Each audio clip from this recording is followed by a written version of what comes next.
Okay, we are live. Hey, welcome to How to Build Your Own Home every Thursday from 5 to thereabouts 6, sometimes 5:30. We do live chat.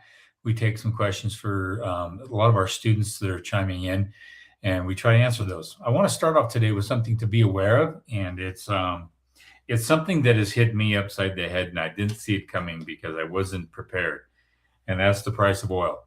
Price of oil, a barrel of oil has shot from $50 to $99 in less than a month.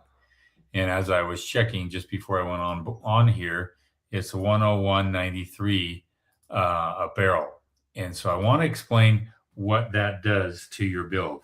Now, it's not something to necessarily worry too much about, but it can affect you, especially if oil goes up higher over the long haul. If you got your lumber package bid out 2 months ago, a month ago, or whatever, you might want to try to lock that in because oil affects the transportation delivery mechanism for every product on the planet. It affects everyone. So right now, everyone is paying the price for the increase of oil per barrel. And when that jumps 50% in just a month, now it affects some things sooner than others. And yes, there's probably a lot of unnecessary speculation with regard to that. But because of the war in Iran and the Straits of Hormuz and the oil embargo, not the oil embargo, but just things can't get past the Strait of Hormuz. Now, why it's affecting Americans, I don't know, because from my research, roughly 7% of the oil that we need basically comes from the Middle East. We have a lot of our own oil, so we're not going to see prices like you see in Europe, like you see perhaps in the East and Orient, China, Japan. They're oil dependent, meaning they don't have any natural resources, so they have to get it from another source. And so prices there are going to be skyrocketing.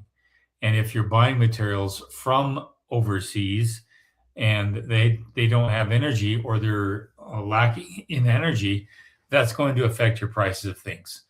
Now, I've seen spikes go $100, $120 a barrel in just a 3 month period of time, and that really did affect my prices. So on your budget, your line item for your budget, just make sure that you have an extra contingency in your lumber and a lot of your big ticket items.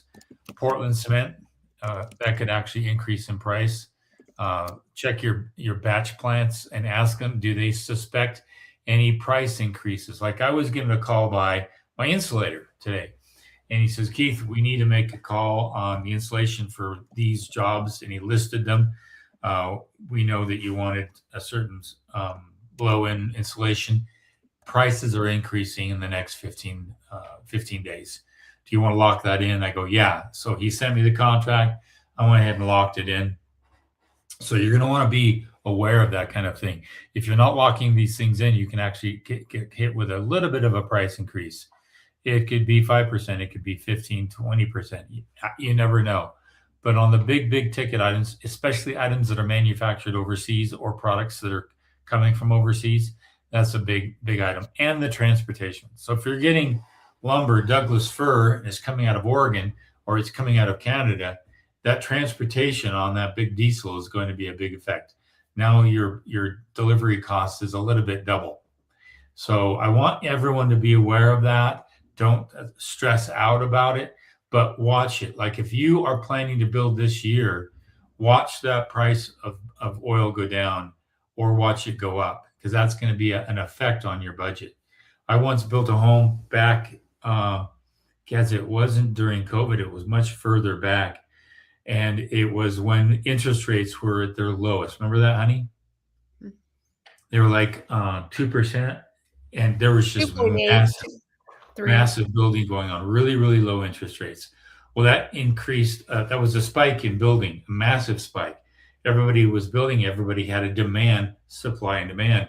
So lumber was 28% higher than it was last week during that time. So watch oil and watch interest rates. Now, I know there's a lot of talk with the administration trying to bring interest rates down substantially to offset costs for oil. But if that doesn't happen, you get kind of a double whammy. So remember when I said back in the fall of last year, right now is a really good time to build? Didn't I say that? I said that a couple of times. And if a lot of students had started, or if you're in the middle of building right now, you are capitalizing on some of the lowest prices we've seen in a long time. So be aware. And the best advice I can say to people is there's never the perfect time to build. There's always just let's get done and get started. Because if you sit around and wait for things to get better, and I know there were people way back in October and November last year, and even September and August, they were waiting for it to get better, but that was probably the best time to start. So I want you to be aware of that. Watch your budgets before you start. Make sure you have sufficient contingencies in there. And if you have any questions on that, we can answer them. Let's take some questions real quick. Sorry, I'm replying. Okay, we have the first one. This is a 2. It got split in half. It's a 2-part question? Mm-hmm. Okay. Good evening. Hello. EMQZ8WJ. I know the new tags are hard.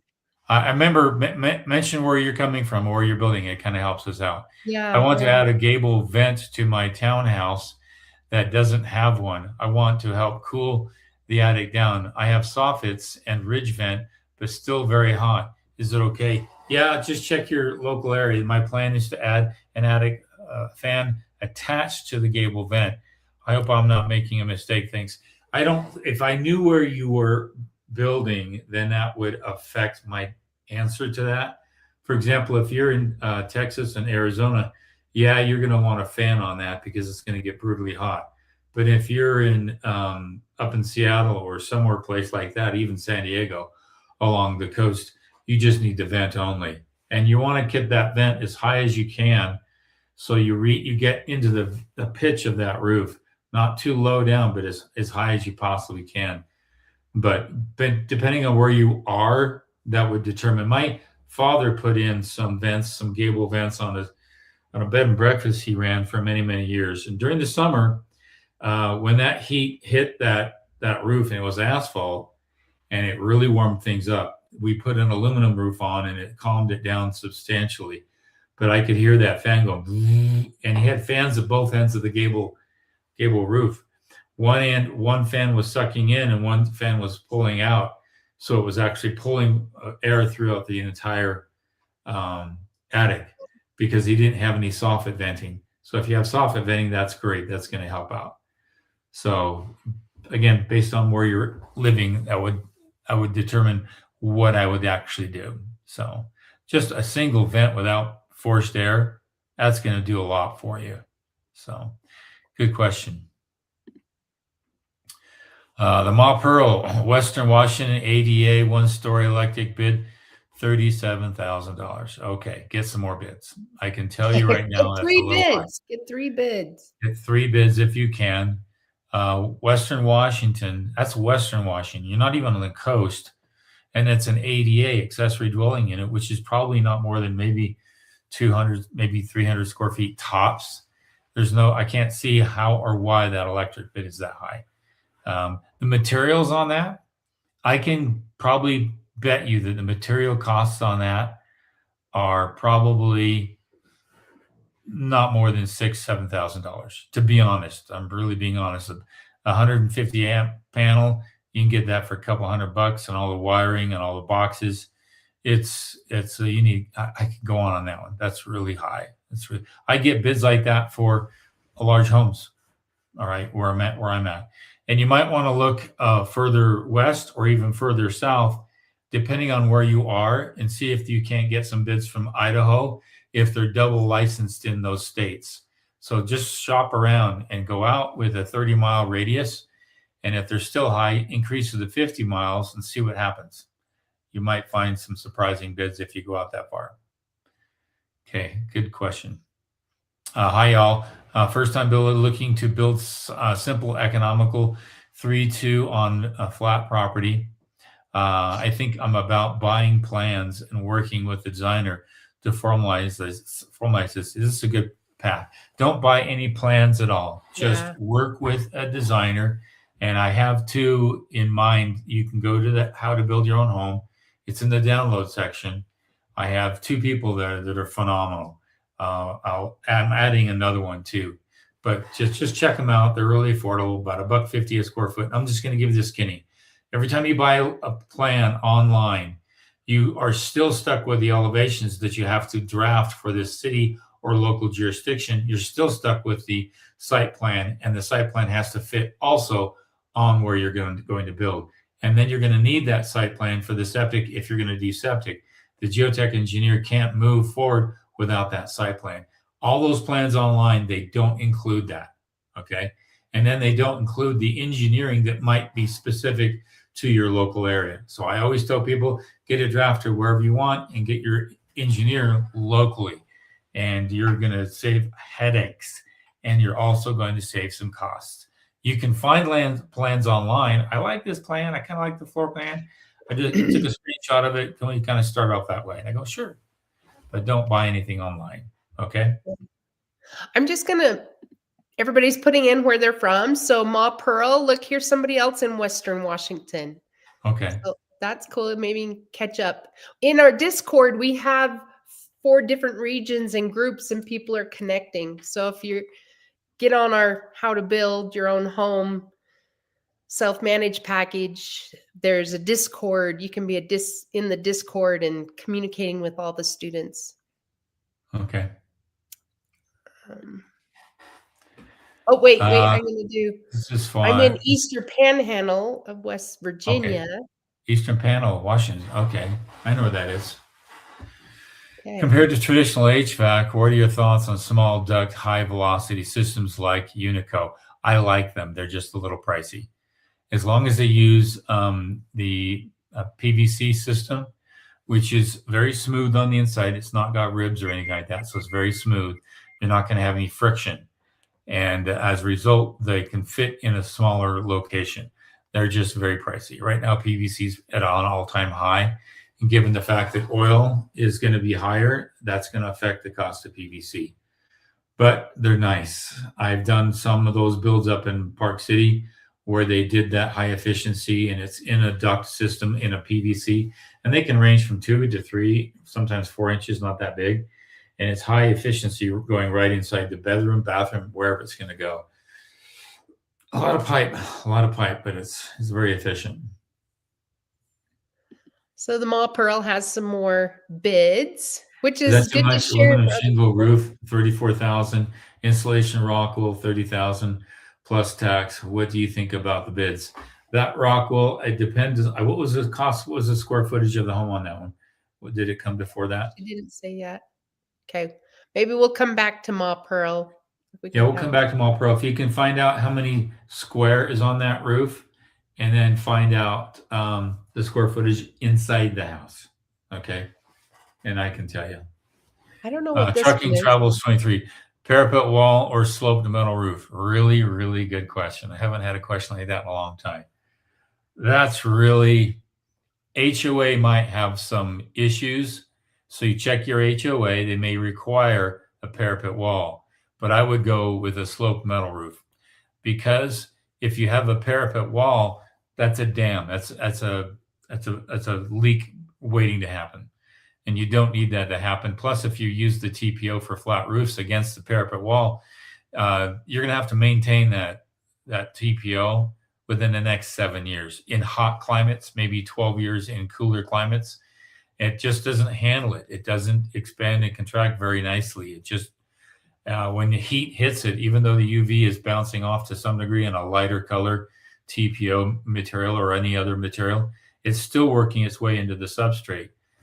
So if I had a metal roof, then I'm going to have some sort of a ventilation underneath there, and only the metal roof is going to expand and contract. It's not going to work into the substrate so much. So I would go with a metal roof on that one. You may have to increase the pitch a little bit though. So keep in mind, metal roofs can only do, I think it's 312 or 212. That's the lowest they can go. Check with your roofing company and they will double check.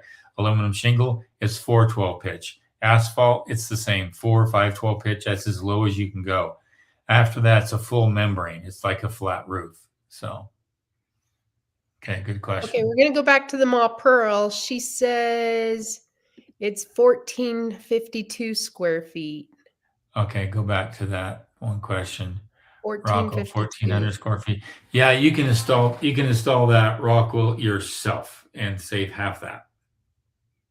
To be honest with you, and if What it's an about inch the and a roof? half, if it's an inch and a half of mineral wall, they're charging you a fortune. The reason being is because they're probably not very skilled at installing it, and it's not hard to install. The fasteners you can buy online at Amazon. To be honest with you, I have some right here. They look like this. It's just a little fastener. You can get those on Amazon and get a whole bag for like $29. And you get several bags of these, plus the mineral wool, inch and a half mineral wool. And if you go to a box store and you buy over 10 bags, you get a discount.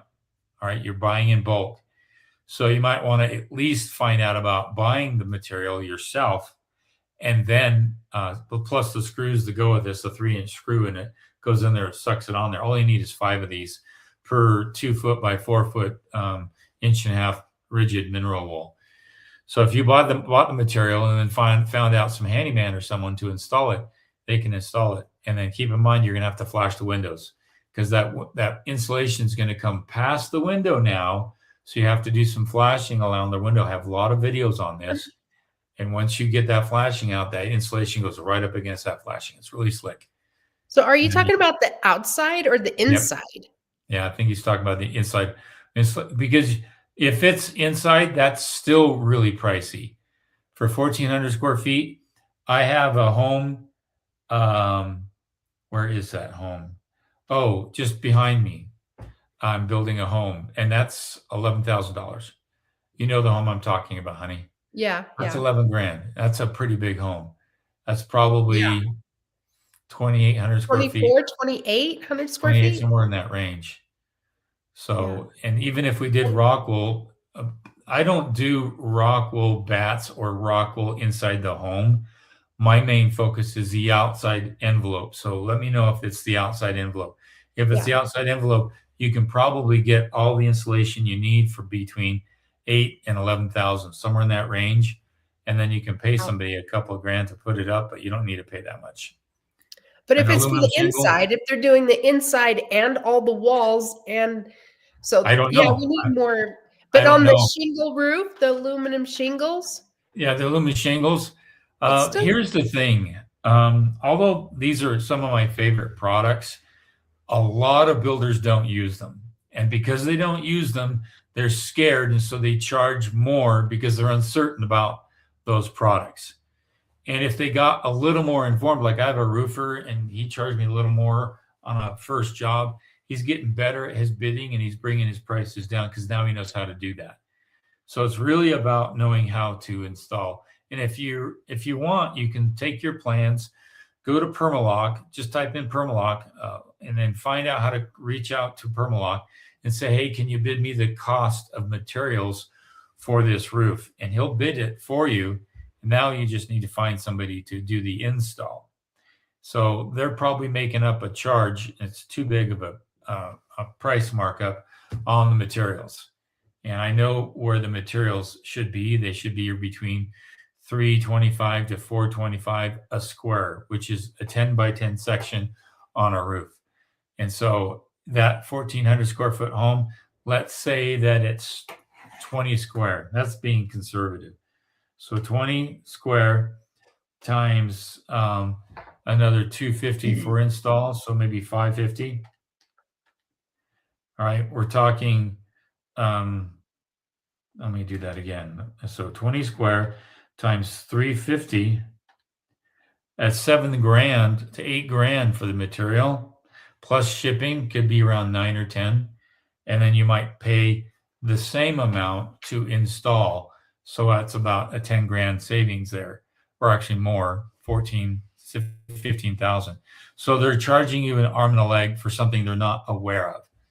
So you can also contact Permalock and ask them, hey, I'm looking to build in this particular area. I like to buy direct from you. I'm a builder. Don't say you're an owner builder. Do you have any installers locally? And he can give you some people possibly, depending on where you are. And he might be able to help you out. I think he needs to just get a roving install crew to go throughout the nation in an RV, and the families just get the product dropped off, and then they come and install it. I think that's what needs to happen. But we need to get like 5 roofs a month. Hey, David brought up a good point. David Parker. He says you want Yeah, steel the fasteners. steel ones are good, and you can use them. I didn't, and I use them behind rock. Okay, Oh, but these won't melt because they're behind hardy. That cement board is phenomenal stuff. But I use the rock wool for just an additional insulation. Plus, it's mold proof. Plus, it's fire retardant. So you can use the metal ones, and there's some spikes in there. And if you have stucco, not just stucco, but a lath product where you're putting rock or brick to it, I use the metal ones because the metal ones have kind of a rough edge to them, and the lath squishes in there really, really nicely. So make sure you use those, the metal ones. yeah, David, thanks for bringing that up because not everybody would know that. Thanks. Here's another. Is there a way, this is from David Parker, is there a way to elude the impermeable barrier on the inner wall? I think it may be code where I live, but the most learned refute it. I have seen it fail over and over. Yes. I'm not a fan of that impermeable barrier. Now, in some climates, it might be necessary because the humidity is so insane, but your temperature outside is also insane. So keep this in mind. Heat chases cold. So if it's super hot outside and it's going to be cold inside and it's humid outside, that heat is going to try to chase inside that home, and it's going to bring with it humidity. And that is a recipe for disaster because you have a cold condensing surface. As soon as that humidity enters a cold environment, it's going to condense on something cold, just like a pitcher of lemonade in the summertime. It's going to condense on that cold surface, and it's going to drop, and it's going to create moisture and mildew. That's what you have to watch out for. So it may just be that you have a somewhat of a vapor permeability on the outside, but I'm not a fan of doing that on the inside. And to be honest with you, I have not found any real science for sealing off the inside of a home with plastic membrane. And I know some people still do it, but I like to see my home breathe. But I live in a colder cabin than most people do. My wife likes it at 68. I like it a little warmer, but that doesn't produce much of a problem. It's when you're really the temperature differences are so radical from the inside of the wall to the outside of the wall. When it gets to be that radical, that's when you don't want any humidity coming from the outside to the inside. So to check with your local buildings and talk with them and ask them to explain the science as to why they're asking for an impermeable barrier on the inner wall. Ask them to explain that. And then ask them, what if you use the mineral wool? It's breathable, and so it acts as a rain screen on the outside. Ask them if that can retard that and not have to put it on. So just talk and discuss that with them. Okay. Yeah, all our videos are for educational purposes. Always go to code. Always go find out what your code is for your local area. Okay, this is a 2-part question from Brady. Okay. Brady, saw your recent video with polished concrete floor. My client wants to do it for upcoming barn door build. Haven't done it before. Was shocked at the estimated cost starting at around $10 to $12 per square foot. Is that typical? Can you talk about cost for polished concrete floor? Eastern Idaho, Western Wyoming. Really good question. Do you remember how much yours was? What's that? Do you remember how much ours was? She had a family member do it for her, and then she got a real good deal. Okay. But you could get some high-end floors for that price. So just consider it a high-end floor. And again, that's pea gravel they put on there. And here's the trick. my client wanted her nephew to polish it and grind it down. My concrete guy power washed it 4 hours after it was formed up. And that power washing showed a little bit of divots and everything. So that's why she came in with her nephew and ground it down and made it a polished floor. Now, to be honest with you, you can rent that material. You can rent that machine to grind that down and polish it. And it's the same as sanding a floor. You can rent a sander that can come in your home and sand a wood floor. It's the same situation. You're just going to have a pad that's got some heavy grit on it, and you may go through several of those, and it can grind it all down. Once it's ground down, you suck it up, and then you put a sealer on it, and you put a coat on it of clear coat, and you're good. It's a matter of whether you want to do it yourself, hire some handyman to do it, but it's not that pricey. That point, I can see how it could be much higher than that, but that's not too bad given that's really close to some flooring that I've put in. So it's sixes really when you think about it. Just make sure you insulate that floor on the outside. You don't want it wicking into the cold, especially in eastern Idaho and western Wyoming. You got some cold winters there. So if you insulate that foundation on the outside, you should be okay. Okay, next question. Trucking Travels 23. Why do you think of trimless doors? What do you think of trimless doors? It's called a kerf door. They're complicated to install. Here's the trick. If I can give you an example here of a kerf door, this might be it. This little box here. A kerf door is where there's a piece of metal that comes right down that little edge right there, and it overlaps that way. And so all the mud and drywall gets put on like that. And so you have a clean, just like that. The door literally looks like that. It looks that clean. And the benefit is that you don't have to put trim on. The downfall is if that door is not installed just right, you got a lot of planing to do later on, because that drywall is going to lock that frame in just ever so tightly. So I've got a framer over there on a job. We'll do a video on this. He's actually installing kerf doors right now.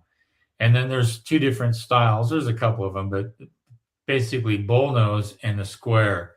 So when that drywall comes right to that kerf, that little groove, it stops there. It has a little bracket, kind of like a J channel that gets squished in there. And then the drywall gets right up to it, and then they mud right over it. It's nice and clean. So the bullnose is nice because you rub up against it. It's soft. The square is a cleaner look, but it has that sharp kind of edge to it. And if you hit it with your shoulder, that can hurt a little bit. So do your due diligence and find out which one you want. Again, you take all the labor in casing and you throw it out the window, and now you're putting all that labor in drywall. Okay. And there's a little extra labor on the door install. Also, you have to install the doors before you do the drywall. And so that can risk the doors getting banged up because they're installed sooner rather than later. So you have to be ready for that. Plus, you're installing the doors before you install the flooring. So now you got to trim the bottom of the doors, get that flooring underneath it just perfect, whether it's tile or carpet or wood.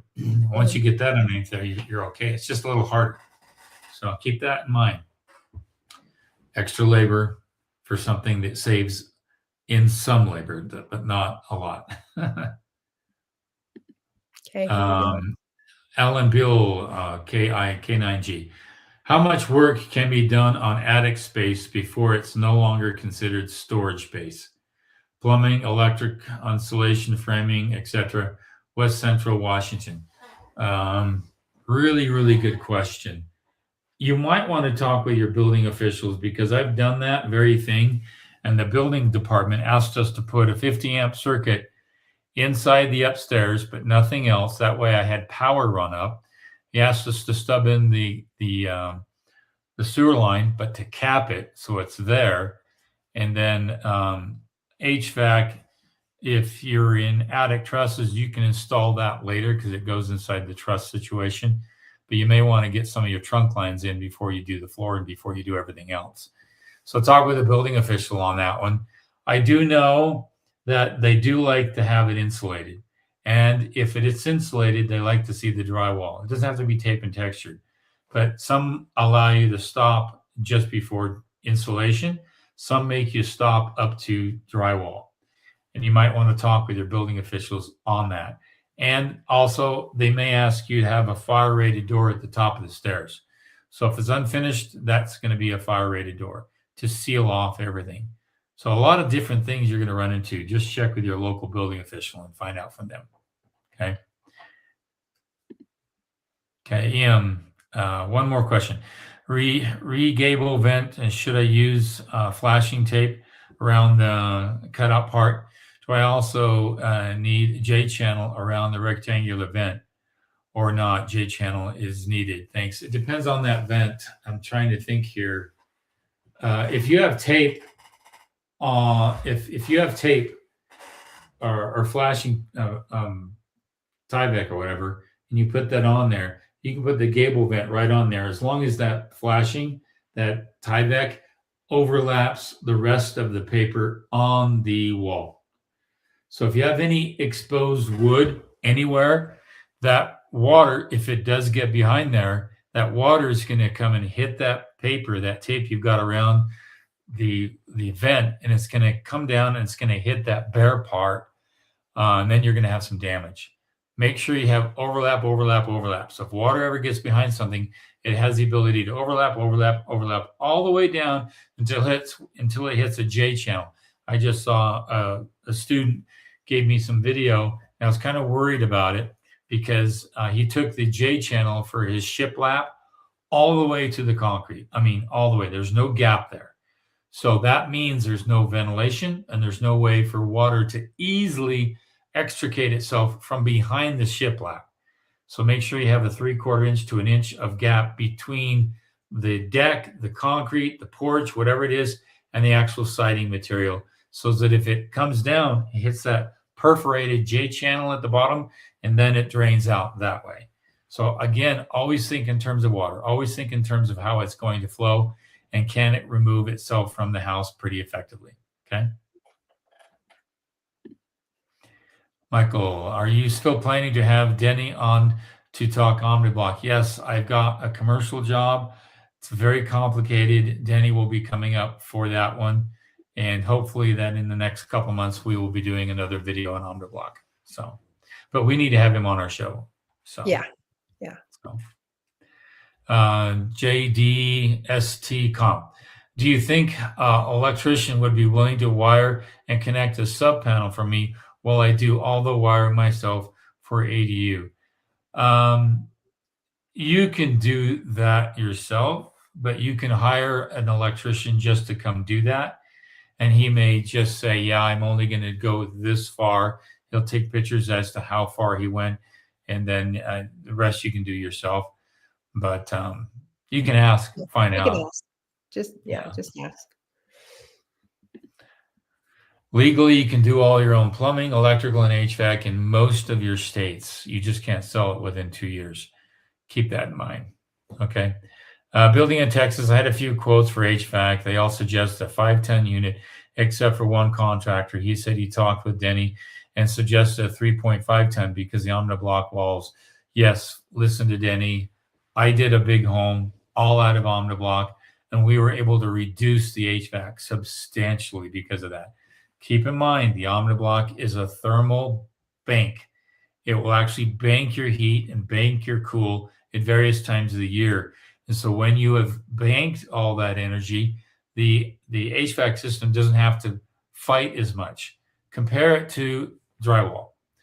Can you bank a lot of heat or cold in drywall? Not as much as you can in OmniBlock.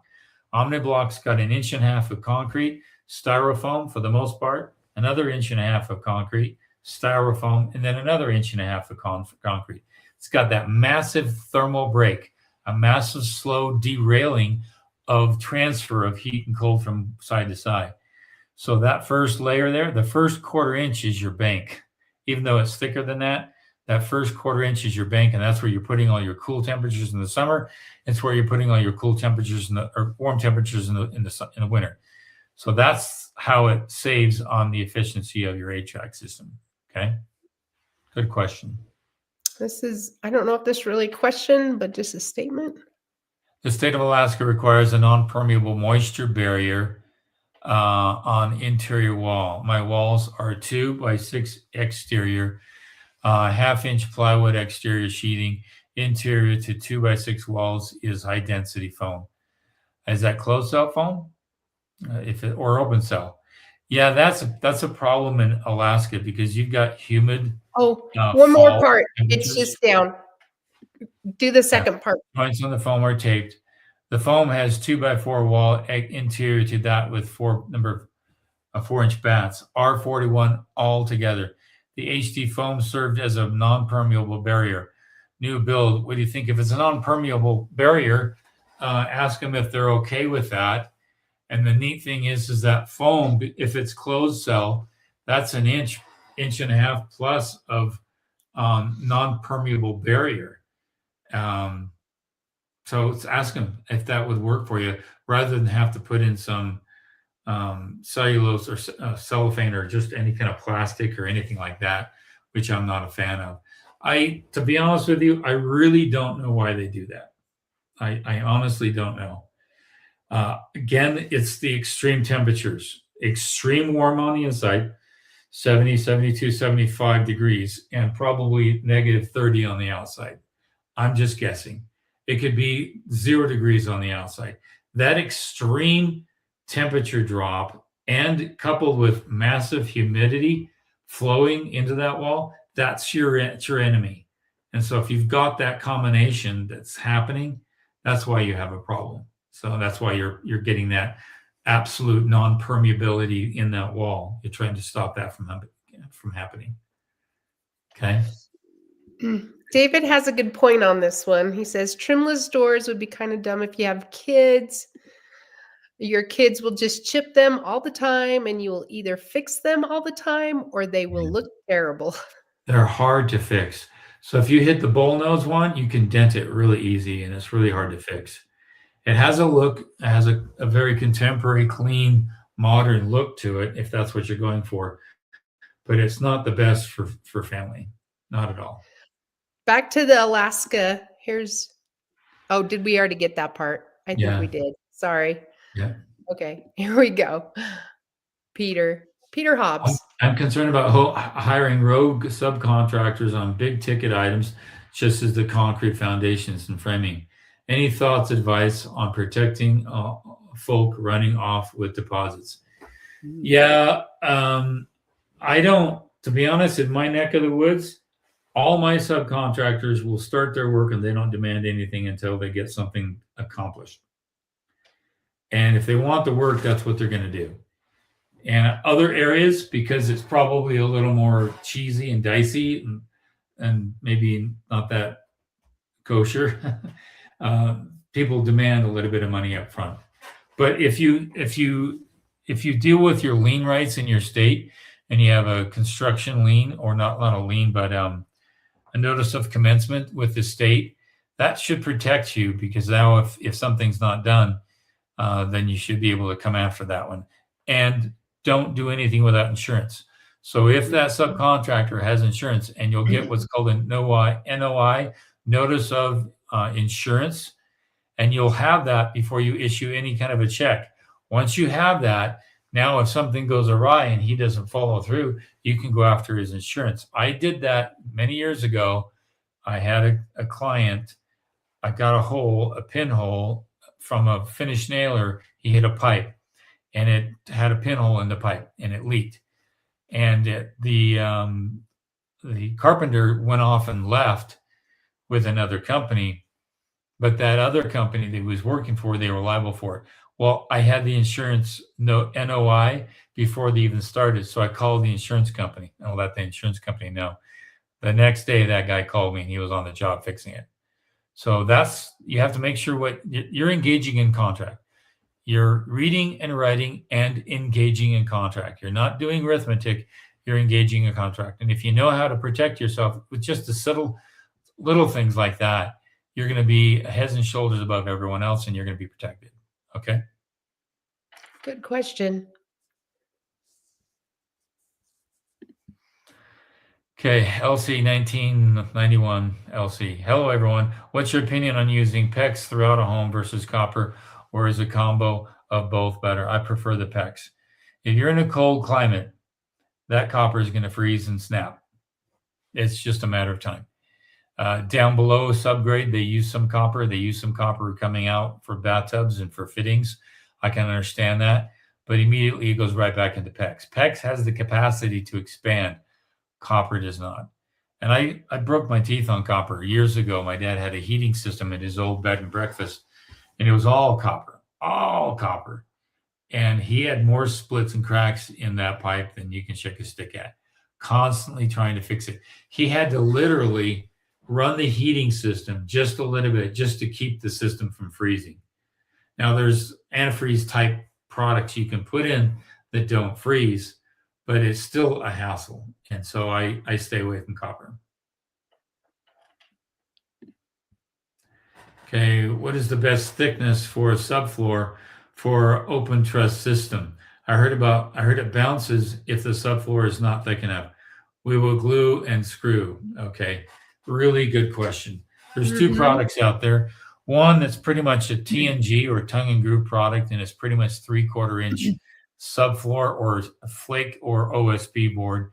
You can also get plywood for the same thickness. However, if you really want to avoid sponginess in a floor, you can get a product that's 1 inch and 1/8 thick, and it comes in 2 foot by 4 foot, or 2 foot by 4 foot lengths, I think.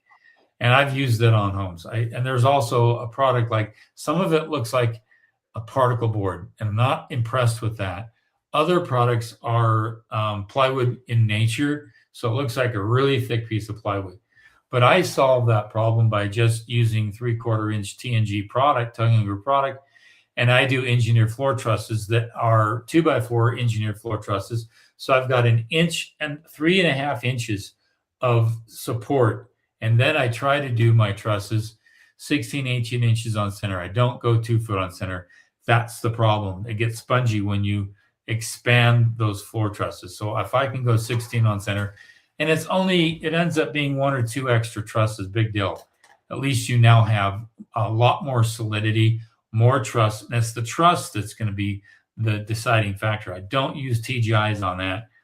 I don't like TGIs. And so I avoid TGIs. I go with an engineered floor truss. And I would put my money into an engineered floor truss that over the thicker floor by far, because now with the engineered floor truss, you've got all that webbing inside there. So mechanical can fit plumbing, electrical, HVAC through there. And that's your big plus, is going that route. Okay. Good question. Marcella Marbon. I remember you talking about minimizing penetrations in the wood, but many HVAC contractors want to penetrate each exhaust vent independently. I have a total of 5. Should I push back? No, you can't push back on code because I'll know better. 5 is fine. I try to keep them under the eave if I possibly can, and they can seal those off. You do not want to marry them, and I'm going to tell you why. Let's say if you're in a bathroom A and somebody's in a laundry room, okay? I've seen this happen before, and they turn on the fan in the bathroom, and you're blowing stuff into the laundry. Not a good thing to do. By the way, I just did a video. It's going to come out in a week or two. A gentleman that one of my students met at the International Building Show actually has a ventilation system for toilets, and it's very slick. And it has a sensor, so the minute you come into the bathroom, it reads that someone's in there, and it starts sucking in air from it inside the toilet, and it eliminates smell. It's pretty cool. Watch for that video to come out in about a week or two. And it's interesting technology. I didn't even believe it myself, but it's pretty cool. So look for that. David has a good point. Be very careful on any contracts you sign. You should always check with your state's building association and get typical contracts for your area. Horror stories about people signing non-standard ones. Yeah, look at your state. Like in real estate, states have a standard contract that they kind of manage. See if they manage. You're going to probably see that in states like Washington, California, and maybe Florida and states like that. Other states like Texas and other places, you won't see those contracts as much, but check around and find out. Okay. Thanks, Peter, for this opportunity. Could you tell us a little about your course? Yeah, I have two courses. One's the First Steps course, and the First Steps course is really 1,000-foot level, and it helps you identify real cost per square foot in your area. There's a module, number 3, that has a formula that I run you through that formula, and it really tells you what the cost per square foot is. But you have to go through that formula 2 or 3 times to really know what that is. And then the other course is the self-managed course. Has 50 plus checklists, subcontractor agreements, a standard sample. I'm not an attorney. I just give it to you. It's a word file, and you can manipulate it all you want. It has exclusions and inclusions, and you can do whatever you want on that. And then it has an incredible budget, and it's a working budget. So it allows you to track your draws on top of that. And there's video instruction throughout the whole thing. So it's very affordable. We haven't upped the price in all the times we've had it for these couple of years. So it's invaluable. If you're not organized in that way, you're risking it. I'm just being honest. You really need something like this and it's nice to print up 4 checklists on framing, print them up, go on a job site and look at the checklist and say, oh, I need to look at that. And you go look at them. And then you can send a picture if something doesn't work right. You can send it to the framer. Hey, can you fix this? Because you're checking things off as you go. Plumbing, HVAC, framing, you name it, has all those checklists in there. And it's growing too. I've got another checklist coming for a sauna. So if you're interested in building a sauna, I should hopefully have that out in the next couple of weeks. Yep. It's really good. And then the students have asked questions in there. You can see that. And then with the self-managed, you can be a part of the Discord group, which everybody is in there talking, and there's different areas that you can collaborate. People find out that they're close to each other and they can help with subcontractors. And yeah, it's a great group. Right. We've had a couple meetups. We need to do some more meetups. Yeah, we do. Okay. Let's see here. I have liked PEX, especially PEX A, but have concerns now about microplastics. But then again, I think the city imports water with plastic pipes. Yep. You can do all you can with your pipes, but what about the pipes that are coming from a distance? Maybe I'm fine. I'm too uptight. I don't think you're uptight. Just get a nice filter system. And we did a video on a gentleman who has a really nice filter system. Look back on it. Just go look back and you'll see a filter system. I guess we had on our show some time ago. But, a month or 2 ago. Yep. Yeah, a couple of months ago. This is great. Hello from attic while I'm roughing HVAC. Thanks, Keith. Okay. Yeah. We're in the attic. Okay. Is the budget good for building North? Yes, it's good for anywhere in the country. It's a detailed budget. So what that means is that you go through each line item. Oh, do I need a chimney cap? Yeah. Oh, do I need doors and tile and whatever? It has everything there. So you're not going to go and create a budget. Oh, I forgot that. The budget blocks remind you what you need to get a bid for. Okay. Yep. It'll save your bacon. Whoops, wrong one. Keith, will you consider coming to North Carolina to help me build this house? That's interesting. I've got a nephew and a niece that are actually moving there. So I may have to go out and visit them. I don't know. So a lot of building in North Carolina. A lot of owner builders in North Carolina. How detailed should a request for quote be? Well, you want to try to get your materials and your labor separated if you can. Then exclusions and inclusions, meaning things they will do or things that cost a little more. That's a little detailed. One thing I like on my bids that come in, I want them to give me a total number of days to completion. Okay, not when they're going to start, total number of days to completion. That way, when they start, I see their total number of days of completion, and I go, oh, 5 days, 6 days, 16 days. Okay, then I can pretty much guesstimate when they're going to finish and how I can schedule other people. If that's not in there, you can ask them to put it in there. They should be okay. They can write it in there if they want. It just helps you with your scheduling. I want to go back to Andrea's. Andrea, Keith is also on the question come to build. How to build your own home. He also has like consultation packages, so you can call and talk to him for an hour. We've had a lot of people do house plans, like go over the house plans, because the more eyes you have, the better. That's same with the Discord. People upload their house plans and we'll go through like, oh, the bathroom would be better if you do this, or you don't want that bathroom right by the kitchen, dining area and different things. So there is a consult package too. Just it's a 1 hour consult, and that's what I recommend. I've had several students do that 1 or 2 times, and it lines them out, and they have like 1,000 questions. I answer them all, and they're ready. They're on their way. And there's a larger package consult if you want a GC consultant. They can do that, but I tell people they can probably get it done with 2 or 3 different consults and save a lot of money. And Brady, I know you'd be a great part. Let me talk to Keith about joining the Discord. Maybe we can have another. Let me talk to him about it. So go to contact the instructor on how to build your own home. So we have your info, and then I'll get in touch with you. Trying to find land in Western Washington, pros, cons to building on site with an existing condemned building that will need to be removed. You should be able to negotiate the price substantially because you're solving a problem. I don't know the market there. I don't know what you're up against, but I would negotiate down.